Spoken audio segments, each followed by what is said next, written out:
Olá pessoal, a gente está aqui hoje para iniciar uma nova aula, né, com a seguinte temática: substâncias puras, substâncias simples e misturas. Nós iremos conceituar, diferenciar e também mostrar algumas propriedades, além de apresentar para vocês o conceito de alotropia.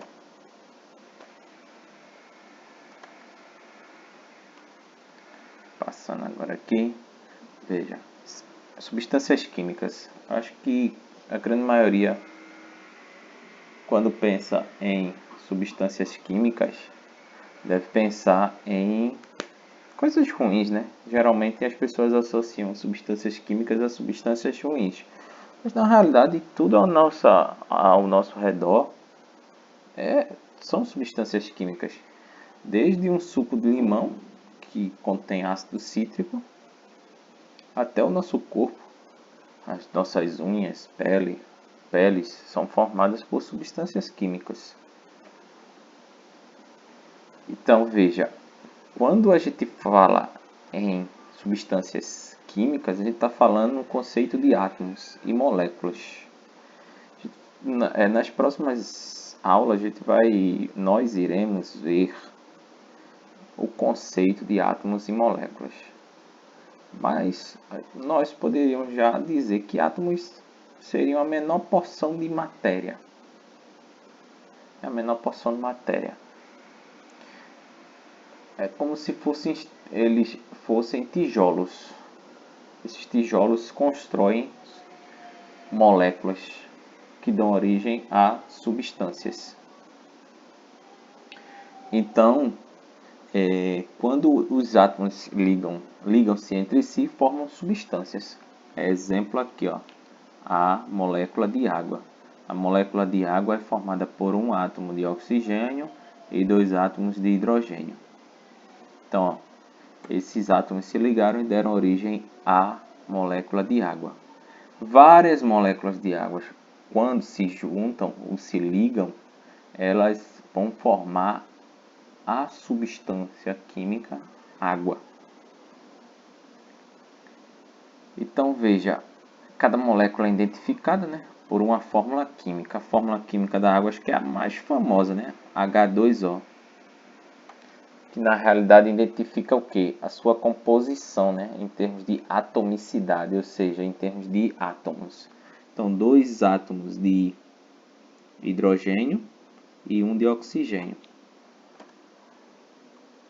Substâncias simples e substâncias compostas. Qual a diferença? Esse é um conceito muito importante que vocês devem abstrair, ou seja, devem aprender, né?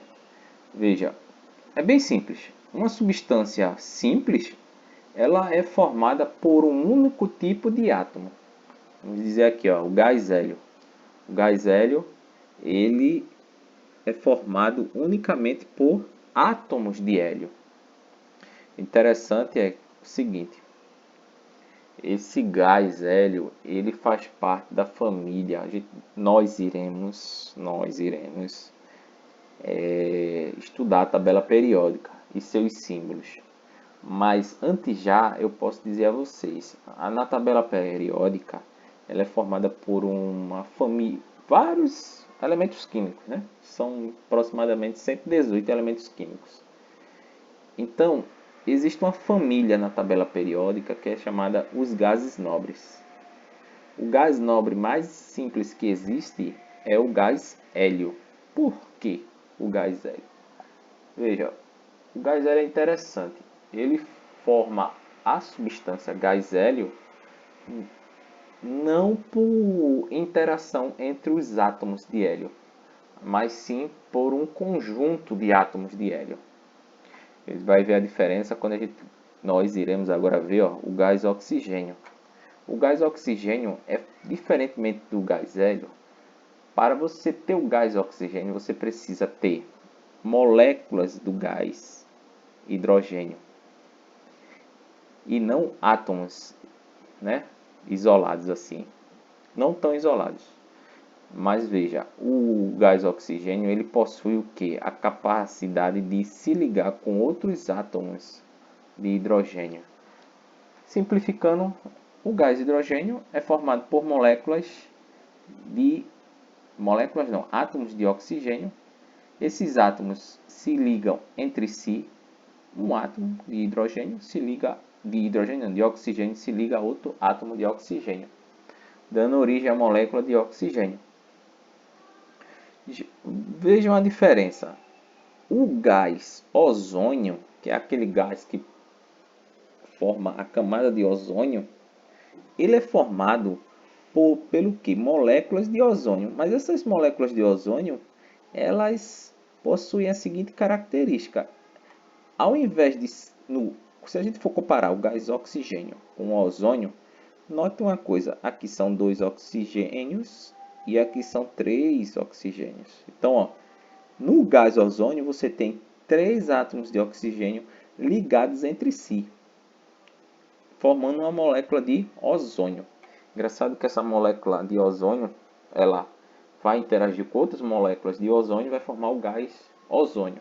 E esse gás, ele nos protege da radiação solar. Infelizmente, por causa da poluição, né, esse gás ele tem desaparecido, né, nos últimos 30 anos, formando um buraco nessa camada, fazendo com que a radiação nociva a seres e plantas atravesse a Terra e atinja os seres vivos e plantas, provocando uma série de mutações genéticas ou até doenças, uma das quais o câncer. Aqui a gente tem o gás, aqui já não é um gás, aqui é o fósforo, P4. O fósforo ele é formado por 4 átomos de fósforo ligados entre si. Mas olha, veja, vamos observar uma coisa. O que é uma substância simples? Substâncias simples são substâncias que são formadas por um único tipo de átomo. Vocês notem aqui, são 4 substâncias diferentes, mas elas guardam entre si uma característica, que é o que? O gás hélio só é formado por átomos de hélio. O gás oxigênio só é formado por átomos de oxigênio. Mas você pode dizer, e o gás ozônio? Também é uma substância simples, mas só é formada por átomos de oxigênio. Já a substância química fósforo é formada por 4 átomos de fósforo ligados entre si. Por isso, nós chamamos esses tipos de substâncias que possuem essa característica de só terem átomos de um tipo na sua composição de substâncias simples. Então marquem essa definição aí, viu, pessoal? Agora, uma substância composta. Vamos lá.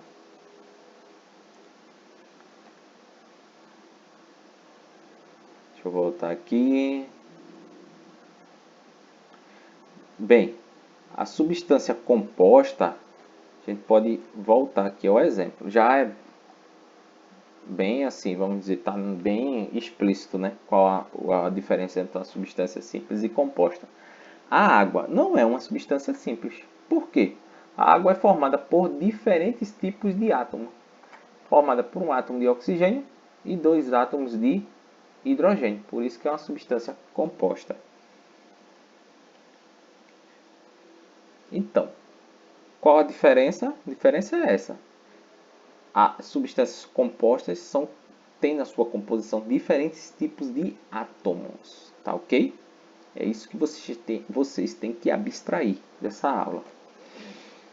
As substâncias, né? Agora veja, as substâncias, elas têm propriedades constantes e composição fixa. O que significa isso? Propriedades em termos de densidade, solubilidade, ponto de fusão e ponto de ebulição. E composição fixa é o que? Voltando lá, os exemplos anteriores. Aqui, ó, composição fixa. O gás hélio, se você pegar 1 litro de gás hélio, você só vai... Pegou 1 litro de gás hélio, mesmo que você retire, vamos dizer, 100 ml de gás hélio, só vai ter átomos de hélio. Se for o gás oxigênio, só vai ter átomos de oxigênio. Mas digamos que você mistura esses dois tipos de gases, gás hélio e gás oxigênio. O que é que você vai encontrar? Você vai encontrar uma mistura ali. Uma mistura que você não vai ter uma composição fixa. Por exemplo, 100 ml de gás hélio, da mistura gás hélio com oxigênio, pode apresentar o quê? Em 100 ml, você pode ter mais gás hélio ou menos oxigênio em relação. O que eu quero que vocês fixem isso, a composição fixa. As substâncias sim, as substâncias em geral, não as misturas, elas apresentam composição fixa. Tá ok? Veja, então vamos lá. Composição, veja, e tem as substâncias simples e as compostas. As substâncias compostas, apesar de terem na sua composição molecular diferentes tipos de átomos, elas também apresentam composição fixa. O que não vai apresentar composição fixa são as misturas. As misturas não apresentam composição fixa. Então, as substâncias de forma geral, as substâncias simples e compostas, apresentam o quê? Apresentam propriedades, gente. Que propriedades são essas? Densidade, solubilidade, ponto de fusão e ponto de ebulição. Essas propriedades são constantes. E a gente vai ver uma por uma agora. Propriedades. Nós temos a primeira, né? Que as substâncias apresentam. Só uma diferenciação aqui. Misturas não apresentam densidade. Deixa eu voltar aqui. Nem densidade, solubilidade ou ponto de fusão ou ebulição constante. Tem umas exceções, mas nós iremos ver isso com bastante cuidado. Densidade corresponde à relação entre massa e volume de uma amostra de um material. O que significa isso? Significa que a densidade representa o coeficiente. Quando a gente chama coeficiente, você lembra lá das aulas de matemática de fração. Você vai ter o numerador e o denominador. No numerador você vai ter a massa e você vai ter o volume. Tá ok? Então veja, a densidade é uma característica de cada substância, sendo ela simples ou composta. E é usada como indicativo da pureza de que é feita o material. A letra, a gente diz assim, a densidade, ela também pode ser representada pela letra grega ρ. Então, ρ, a densidade, é igual a massa sobre volume. A unidade usual de densidade é o grama por centímetro cúbico. Tá ok? A gente vai dar uma revisada nas próximas aulas sobre unidades de medidas em química. Então veja, outra propriedade é a solubilidade. Veja, o que é a solubilidade? Vocês sabem que tem substâncias que não conseguem se misturar umas com as outras. É justamente isso que eu quero chamar a atenção de vocês.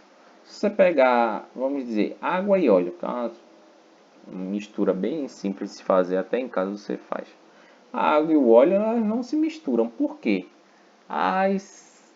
O óleo ele é composto por uma mistura de várias substâncias.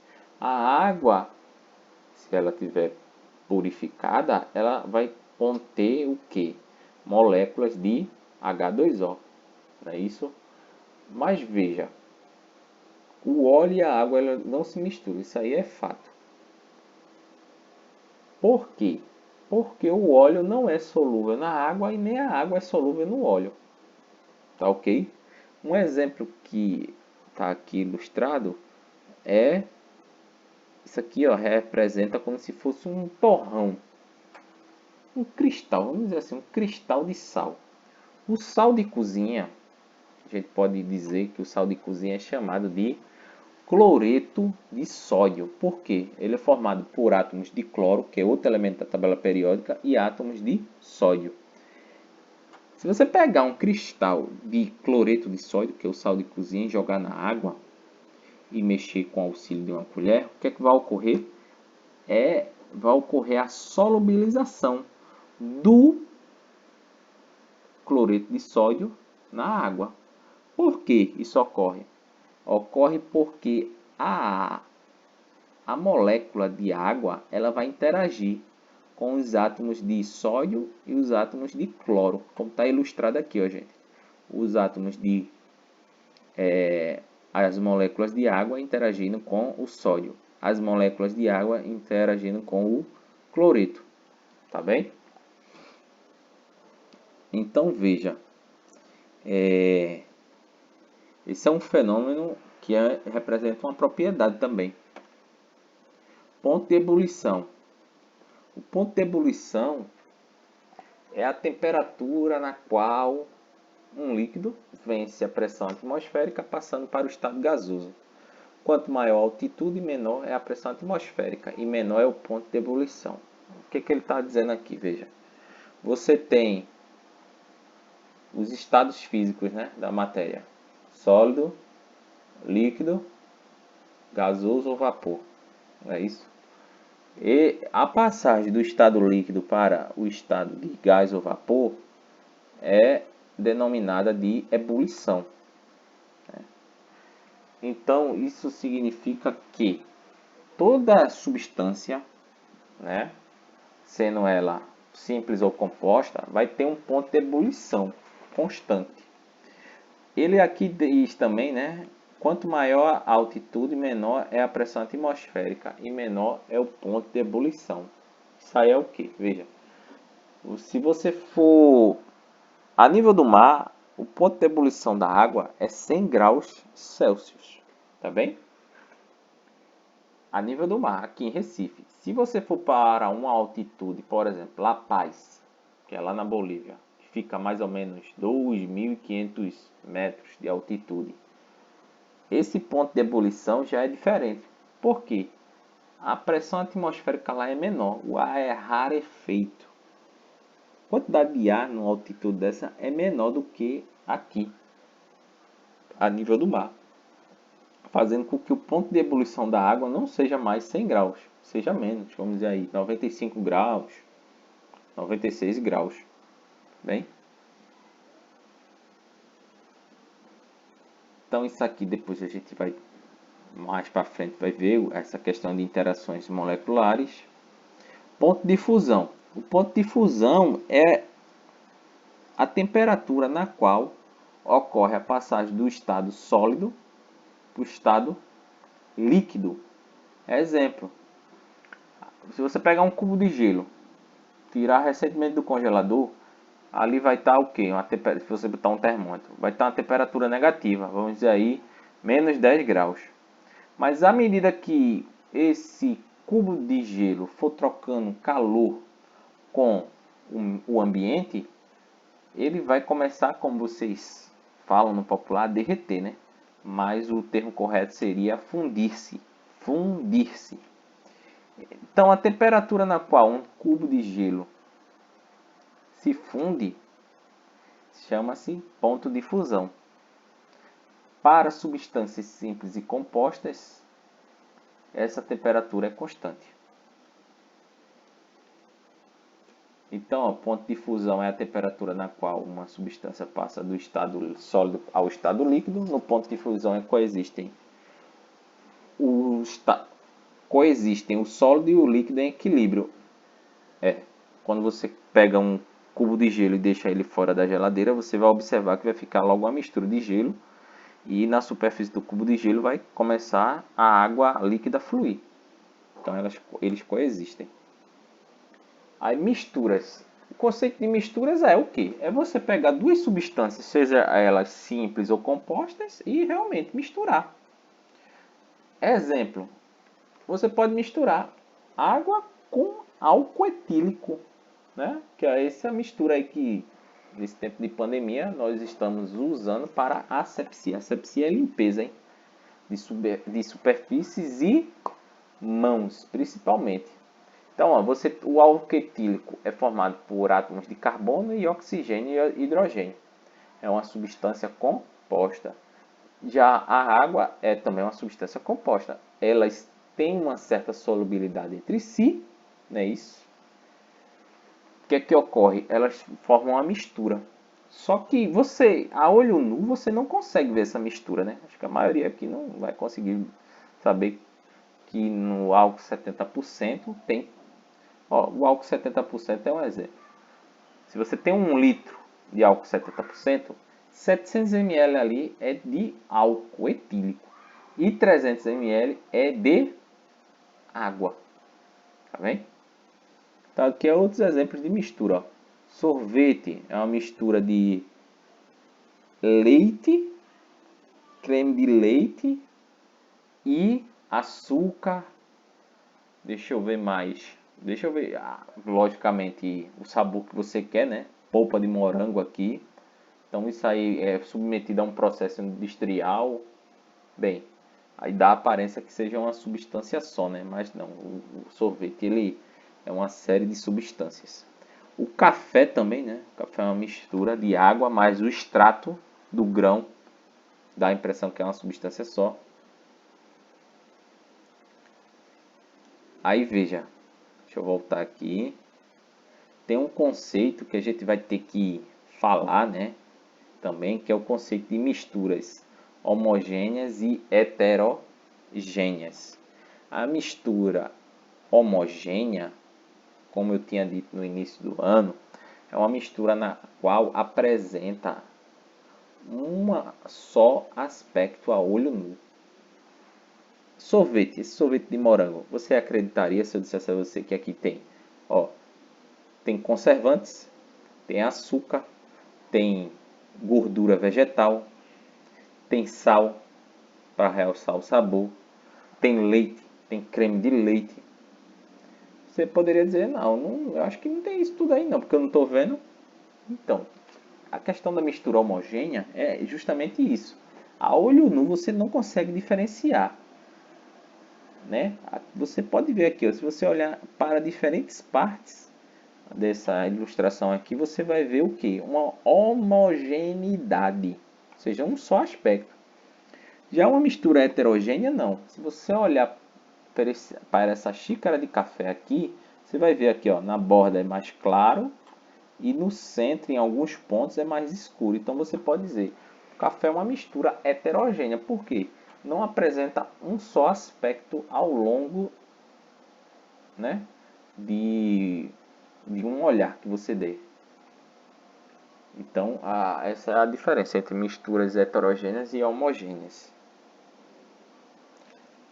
Alotropia, veja, é quando um elemento químico é capaz de formar várias substâncias simples com características estruturais e propriedades diferentes. Exemplo, veja,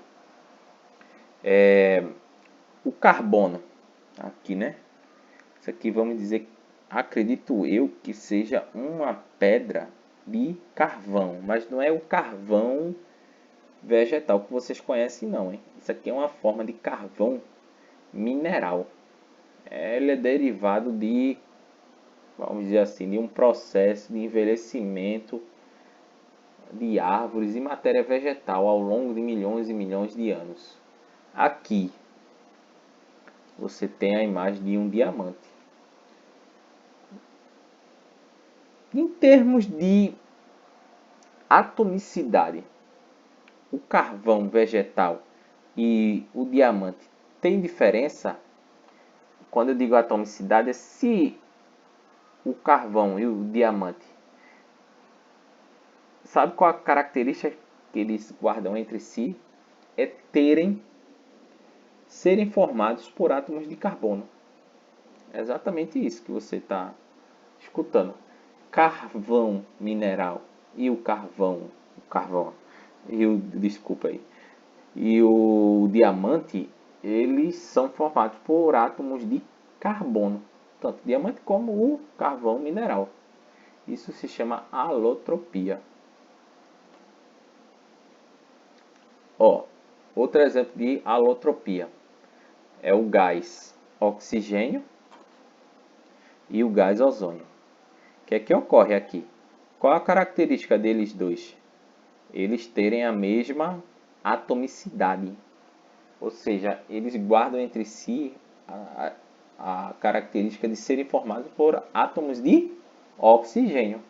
Porém, o gás ozônio tem 3 átomos de oxigênio na sua molécula. Já o gás oxigênio só tem 2. Ok? Então veja, é como está mostrado aqui mais uma informação que o gás ozônio está presente, né, na camada de ozônio. Ele protege da radiação ultravioleta. Também possui a propriedade de ser germicida. Tem alguns sistemas de purificação de água que utilizam o gás ozônio para matar fungos, bactérias e vírus. Tá bem? Assim, o gás ozônio, ele, se você respirar ele por muito tempo, provavelmente você vai morrer, né, intoxicado por ele, e também ele causa dor de cabeça extrema e ardência nos olhos. A alotropia do fósforo é outro caso interessante de alotropia. Lembrando que a alotropia é o que? É quando a substância guarda características em termos de átomos, né, iguais. Atomicidade, a mesma atomicidade.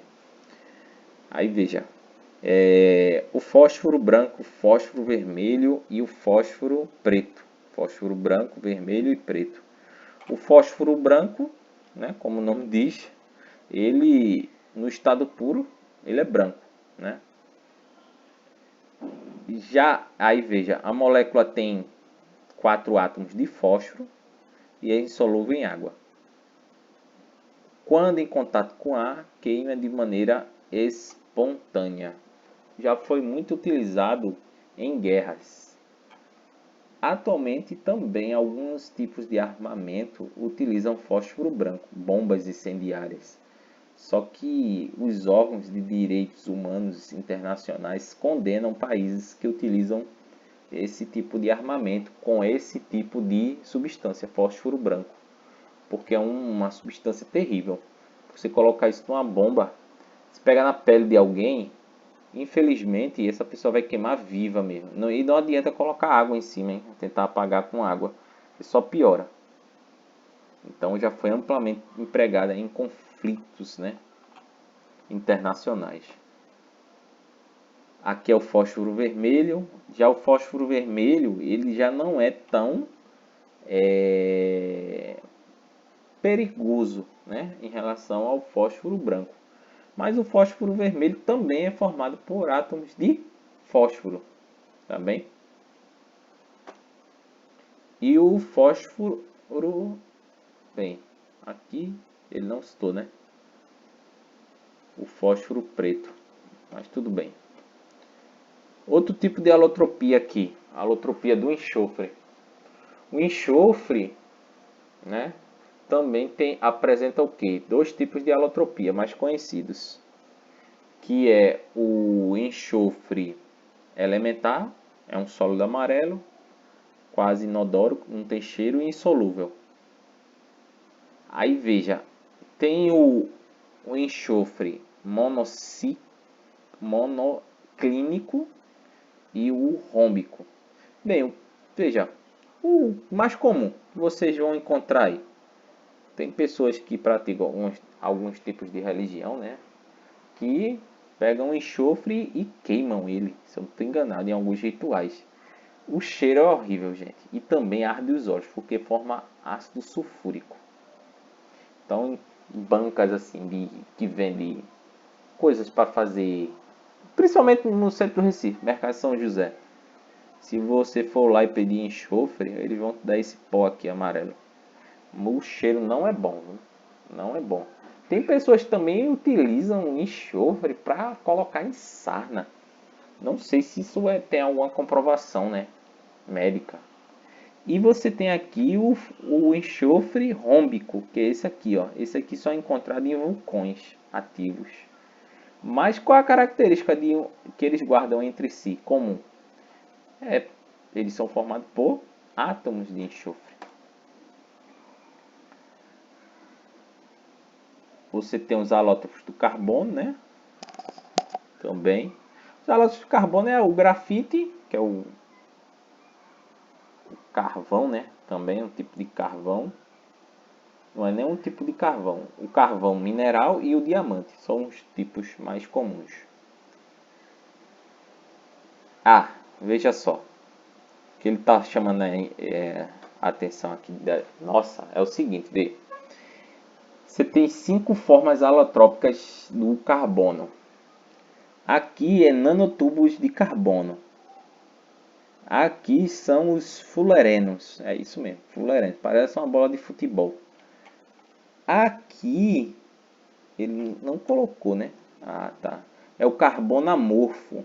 Carbono amorfo, gente, é aquele carbono, vamos dizer... O grafite é um exemplo, né? O grafite do lápis de vocês. Apesar que ele coloca aqui, né? Que não é. Mas, ó, carbono amorfo. Deixa eu dar um exemplo aqui. Você pegar uma folha de papel, as cinzas, é um exemplo de carbono amorfo. Aí você tem o fullereno. Mas veja, eu coloquei esse exemplo aqui de carbono amorfo, mas não é nem tão importante. Eu diria que os 4 mais importantes é o nanotubo de carbono, o fullereno, o grafite e o diamante. Qual a característica comum deles? São formados por átomos de carbono. Olha, fuligem, né? Cinza é um tipo de carbono, né? Só que é um carbono amorfo. Aqui é o exemplo de um caminhão, né? Caminhão a diesel que está soltando muita fuligem na combustão de do diesel no seu motor, né? Aqui ele chama carbono amorfo, é outro exemplo, hein?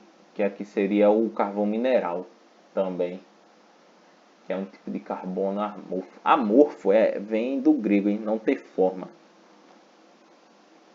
O grafite é um tipo de alótropo do carbono também. Esse grafite aí que vocês encontram na ponta de lápis, né?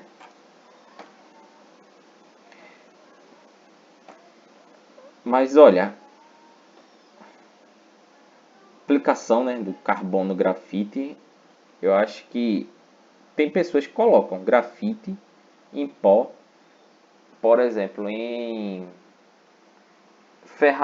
fechaduras, porque tem pessoas que não gostam de utilizar óleo. Aí o grafite resiste mais do que o óleo. É uma das aplicações, né? Já está quase acabando aqui, né? O diamante, carbono diamante, que é uma forma alótropa do carbono também. É uma substância bastante rara de você encontrar na natureza, por isso que ela é bastante valorizada para fazer joias. Também, aqui interessante, ó, o diamante, ele pode ser colocado na ponta de brocas de perfuração de poços de petróleo. Por quê? O diamante é uma das substâncias naturais mais duras da natureza. E também ela é muito resistente. Então, para escavar poços de petróleo é bastante utilizada. Ele diz outras aplicações aqui. O fullereno, né? É como se fosse uma bola de futebol mesmo, né? Só que ela é oca. É 3D isso aqui, hein? é formada por 60 átomos de carbono. Esses átomos de carbono estão ligados entre si, tá bem? Esses pontinhos aqui, ó, são os átomos de carbono e essas varetinhas aqui representam as ligações. Então esses átomos eles se ligam na forma de pentágonos, ó, pentágonos circulados em 1, 2, 3, 4, 5. Eles são utilizados? São, mas são utilizados mais no ramo de pesquisa científica. Talvez no futuro nós utilizamos e iremos utilizar substâncias que têm essa característica, serem fluorenos. Tintas à base de fluorenos, medicamentos à base de fluoreno, que eles têm, essa substância tem uma série de vantagens em relação a outras. Olha aí, em painéis solares, tacos de golfe. Tacos de golfe eu nunca vi. Um taco de golfe feito de fluoreno. Nanotubos de carbono, né? Foram descobertos em 91. Isso aí também é bem recente, essa descoberta, que é uma forma alótropa do carbono. Foi descoberta por esse cientista aqui, o Lijima, que é japonês, provavelmente ganhou o prêmio Nobel. Essa é uma aplicação bem interessante, porque dizem que você consegue o nanotubo de carbono, ele é capaz de conduzir eletricidade e ser altamente resistente. Então se imagina no futuro você ter telas de computadores, celulares, televisão, feitas a partir de nanotubos de carbono. Então eles atraem muito interesse do ramo da indústria e tecnologia, de nanotubos de carbono. Deixa eu ver aqui. Então, eles são altamente densos e resistentes. Também você poderia fazer materiais à base de nanotubo de carbono. Aplicação. Isso aqui é mais aplicações, né? Microscópios. Tem uma série de aplicações na nanotubo de carbono. Se você pesquisar aí na internet, tem uma série de aplicações. Na medicina também, você pode ter aplicações. Então, o grafeno também. O grafeno é outro tipo de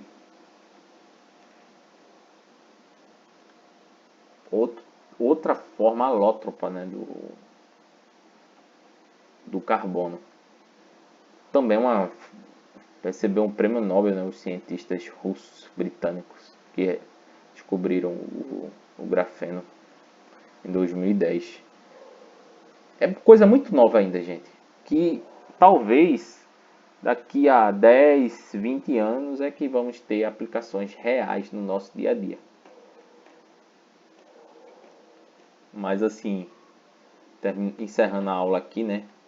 É uma área assim, essa parte do carbono, né, alótropos do carbono é uma área bastante interessante.